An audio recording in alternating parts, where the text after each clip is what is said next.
রাস্তা নেই, ভোটও নেই। দীর্ঘদিন ধরে বেহাল রাস্তার যন্ত্রণা ভোগ করেছেন গ্রামবাসীরা, আর নয় তাই তারা ভোট দিতে যাবেন না, কারণ এতদিন আবেদন নিবেদনে কোনো সুরাহা হয়নি। এই বিপত্তি দেখা দিয়েছিল কালীগঞ্জের উপনির্বাচনে। কি হয়, অবশেষে ময়দানে নামলেন তৃণমূল প্রার্থী। তাদেরকে বুঝিয়ে সুঝিয়ে শান্ত করে কোনো রকমে ভোট কেন্দ্রমুখী করা গেল অবশেষে।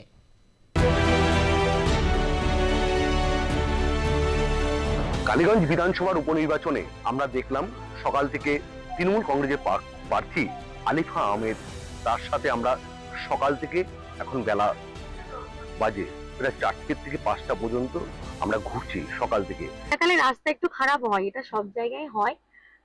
তবে হ্যাঁ, আমরা খুব চেষ্টা করছি বেশি সংখ্যক মানুষকে যেরকম ভাবে হোক তারা যাতে নিজের যেটা অধিকার সেটা প্রয়োগ করতে পারে, সর্বোচ্চ অধিকার ভোট দিতে পারে। আমরা প্রচন্ড ভাবে চেষ্টা করছি, তার ফলে হয়তো আমরা 3টেতে 60% অব্দি পৌঁছাতে পেরেছি। আমরা চেষ্টা করছি যেন পার্সেন্টেজটা আরেকটু বাড়ে। আমি 60% এখনো স্যাটিসফাইড নই আর কি, পার্সেন্টেজটা আরেকটু বাড়ানো উচিত। কিন্তু আমরা একটা চিত্র দেখতে পাচ্ছি, বেহাল রাস্তা। কেননা রাস্তার জেরে কিন্তু দেখা গেছে বিভিন্ন জায়গায় কিন্তু আলিফা আহমেদ তৃণমূল কংগ্রেসের প্রার্থী, তিনি কিন্তু নাজেহাল হয়ে গেছেন। সেই চিত্র কিন্তু আমরা দেখতে পেয়েছি নদিয়া জেলায় এই কালীগঞ্জ বিধানসভায়। নদিয়া থেকে বিশ্বজিৎ আর প্লাস নিউজ।